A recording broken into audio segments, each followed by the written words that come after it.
কত করে মোমবাতি?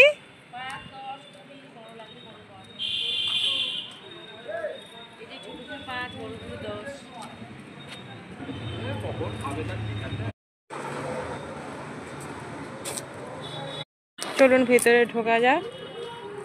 যদিও আমি একবার এসেছিলাম, তাও অনেক বছর আগে, বছর 14-15 তো বটেই। দেখা যাক ভিতরে কি আছে। একটা করে বাতি নিলাম, অনেক বার করে বলছিলেন বলে ঠিক আছে চলো, বাতি আর ধূপ একটা করে নেওয়া হলো। ভিতরের পরিবেশটা ঠিক এরকম। যারা দেখেছো তারা তো খুব ভালো করেই জানো, কিন্তু যারা দেখোনি তাদের জন্য অবশ্যই দেখে নাও। মানে শীতের সময় ছুটি কাটানোর একটা বেস্ট জায়গা, একদিনের জন্য ভীষণ ভালো। এর আশেপাশে আরও অনেক কিছু দেখার আছে, সেগুলো দেখতে পারেন, ভালো। চলুন ভিতরে ঢুকে যাক।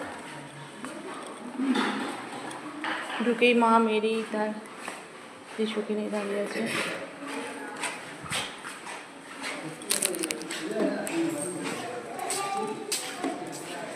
এদিকে একটা লন, ভিতরে আমাদের মানে যীশুখ্রিস্ট যেখানে মানে বসানো আছে আর কি মূর্তিটা, এবং যেখানে প্রার্থনা গৃহ, যেটা প্রার্থনা প্রেক্ষ, সেখানে ছবি তোলার কোনো নিয়ম নেই, মানে একদম স্ট্রিক্টলি বন্ধ। তো আমরা বেরিয়ে এসে সিঁড়ি দিয়ে উঠে ওপরের ভিউটা এরকম, ওপরে এটা আছে, ভালো লাগবে। আর ওপর থেকে পুরো শহরের খানিকটা অংশ দেখা যাচ্ছে।